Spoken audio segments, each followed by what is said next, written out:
Today I'm going to tell you the story of how I spent 30 days making my bed and seeing if it had a better output on my life. Now, why did I do this? Well, simply put, I love studying successful people, and a couple successful people said that one key thing that you should do every morning to kind of set the day right is to make your bed. So I did this, and I did this experiment. I never really enjoyed making my bed, and I did it. And here's why I've come to the conclusion that making your bed is not so much the amazing thing that it's purported. So let's break down the story. So I think the very first prominent person that I heard say it was um, Dorian of Ashley Weston Inc. If you don't know who Ashley Weston or Ashley Weston Inc. is, they're a very famous men's fashion YouTube channel. In fact, they're one of my favorites. I followed them almost since they started, and it's two people. Ashley Weston is the female celebrity menswear stylist who runs the channel, or like is the face of it, and then Dorian is her husband, who is also her business partner and has a long string of successful entrepreneurial activities. So I really love their fashion advice, and it just clicks for me. And of course, them being fairly successful, having styled a lot of A-list celebrities over the years, I really kind of thought, they have some credibility here.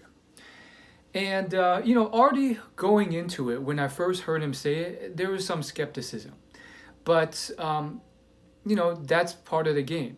So basically, in one of his videos, he gave some tips on how to really start building habits and do productive things and build momentum and set the day right. They're starting to branch out into not just fashion, but kind of just general men's success, life success type of videos. Everything from relationships to business to habits. And so they gave some like tips, journal in this every day, read this book. And some of his tips were refreshing. I think he recommended a book by Lao Tzu, which was just very, I liked that. I appreciated his respect for the Eastern culture. Anyhow, he threw in Make Your Bed. And I'm going to show you my bed, which is not made today. And that's right, I've been making my bed for a while. Why did I stop doing it today? Let me explain. So, I heard that, and then I was like, maybe I should try it out. I really don't think it'll help much. I think it's a hassle, but you never know with these successful tips. And to give you some context about me, this personal development brand, my YouTube channel, my blog, everything, I've been a big fan of personal development since like 2014. So that's 6-7 years. A very intense, hardcore following of a lot of advice from successful people.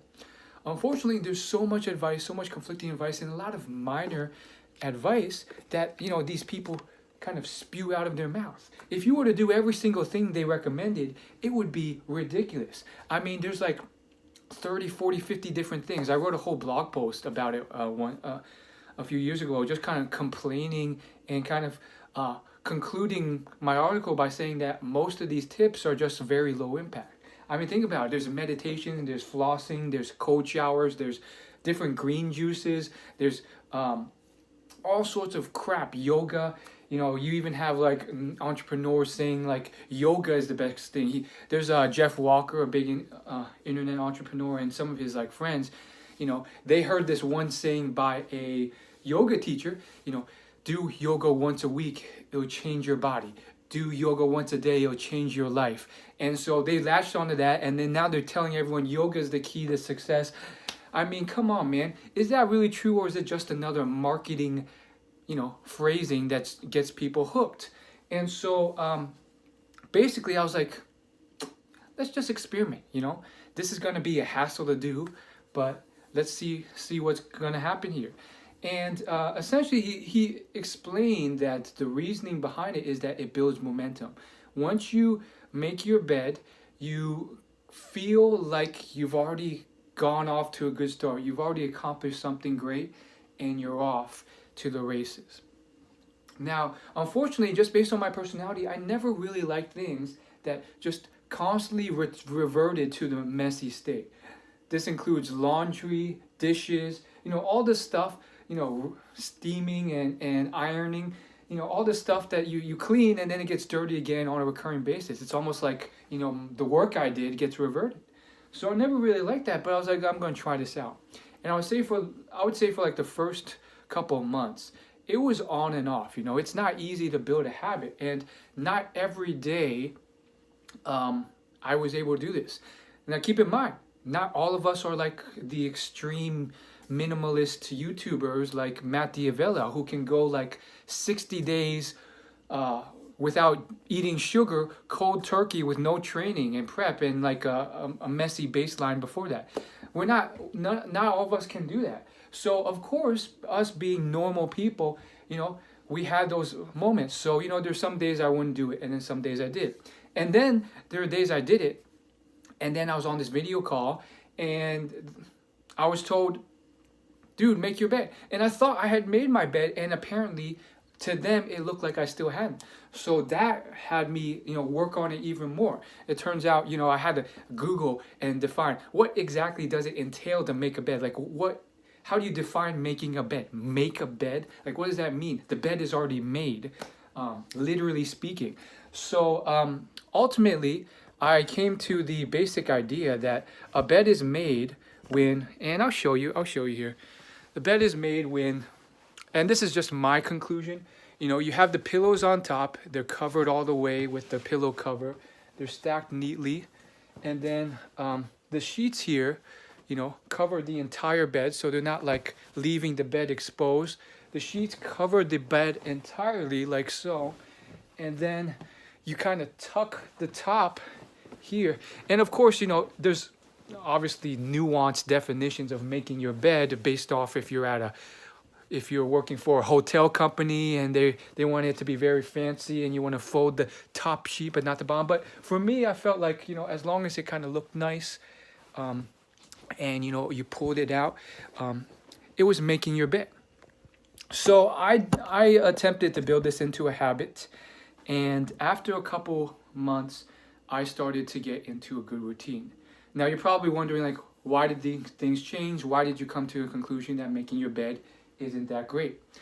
Well, long story short, after doing this for a while, I was watching a video on Instagram TV by Gary Vaynerchuk. Now, this guy is also very wealthy, very famous, and very successful. He runs a lot of different agencies and companies. I think he runs a wine company and a bunch of like digital marketing agencies and companies, and he has a huge following, huge network of all these A-list, B-list celebrities and influencers. You've probably seen him. And he basically did this video of overrated and underrated, and one of the first things he said is making your bed, underrated. It just gets messy after you do it. It's a waste of time. And that was his take on it. And I was like, so here I am following yet another one of these success principles. And I don't want to pick on Dorian or Ashley Weston. I wanted this video to be a model of any other success principle, because there's a lot of tactics out there that don't work, and the focus is not on making your bed per se. There's all sorts of crap that people peddle: cold showers, green smoothies, and to think stuff like this is just gonna turn you into a millionaire just because you're doing it every day. It doesn't work like that. And so what did I gain from making my bed every day? Did I feel a little bit of accomplishment? Yeah, I did. I mean, the room seemed a little bit nicer. It didn't seem like a mess. When you would look back there at my bed and it was a mess, sometimes I just feel kind of a little bit bad. Like, man, I am a bit of a mess of a person. Man, I really don't have that clean, control of my place. But did it really matter? I mean, to an extent, I'm also someone who's about efficiency and results and, impact. How many people really see that bed? of course, when I'm on a video call, of course, I'll make my bed then, and the perception is good. So, in terms of personality wise, I think one thing you have to look out for is, what is the promise here? What is someone promising? And in this case, was making the bed, it was really my fault for kind of assuming, oh, he's also implying that, if you make your bed, you get all these other success benefits. No, he was just saying that if you make your bed, you might build a little bit of momentum and start your day on the right side. And that's something that may be a bit subjective. Maybe to certain personalities that works. For others, it's still semi a hassle and semi something that doesn't make you feel good. So when I saw that, and I saw, oh wow, conflicting advice. Gary is saying this is a waste of time, and it's you could be doing other stuff. And I really started to realize, like, why are you holding yourself to these standards of, like, every day you have to make your bed, and then every day you have to drink the green tea, and then do the muscle pliability training, and then get onto the do a bunch of hip thrusts because that's the most impactful lower leg activity that people overlook, and then go do a cold shower and then an ice bath and all this crap. I think, yeah, some of it does have its value. I think out of all those things, maybe meditation really has shown scientific effects to really improve your brain performance. But, there's no miracle cure here. Not all these gimmicks, they kind of feed off the kind of fad and quick fix and human nature trends that really sucker us all, especially in the diet industry. I mean, when intermittent fasting was a huge fad a couple years ago, I thought, okay, some people are going to be smart and realize this is not the next big thing, right? It's just another fad. Nope. A lot of my colleagues, a lot of smart people, all of a sudden they're following keto, they're following intermittent fasting, and they're thinking, they're just so obsessed with these things, and sometimes it's even hard to pull them out of it. You can straight up tell them to their face, like, these are all wastes of time. They're fads that are trying to get you to think that you can get something quick, whether that's lose weight or make a lot of money, and they're not as impactful as you think. So do you come away from this video never making your bed, never following any of those self-development fads? No, that's not my intention. My intention is just not to follow every single one, and really think thoughtfully about what are the benefits to them. It's also to encourage some experimentation. Some things may work for you, may not work for you for various reasons. Personality-wise, I don't know how much momentum making my bed really gives me. Some days it might. Obviously, when someone else sees my room, I think it's important. It puts on a different picture for them, and it does kind of make me feel a little better about my presentation. If it's just a mess behind me, not a good thing. So, with all that being said, there are a few things that are core, and there's other things that, I would suggest you kind of stay away from. I think the core things: exercise, good nutrition, good hydration, good sleep. Simple, basic, but optimal for not just your health and fitness, but also for your lifestyle, for your best performance. And then on top of that, start to really just look at what's going to impact you most. If you want to make $1 million, it's probably more effort and results from going into the impact to the business or profit generation than some more esoteric, non-related stuff. Now, yeah, sometimes there's some things that spiritually or indirectly translate, like exercise, meditation, but there's other things that you really gotta ask yourself, how much does it really help? Some people say no fap or masturbation is the key. Some people say it's cold showers. Others say, it's not eating any meat and just going vegan, no dairy either. Really, do you really think that is in some way going to make customers buy more for you, or get you that raise or promotion or job that's going to make that money? Probably not. At least not directly enough to have a high impact. So that's just my 2 cents, and my results from making my bed every day. And I think you know, that's where I'll stand. I'll probably make my bed half the time, and that's the best of both worlds. Thanks for watching.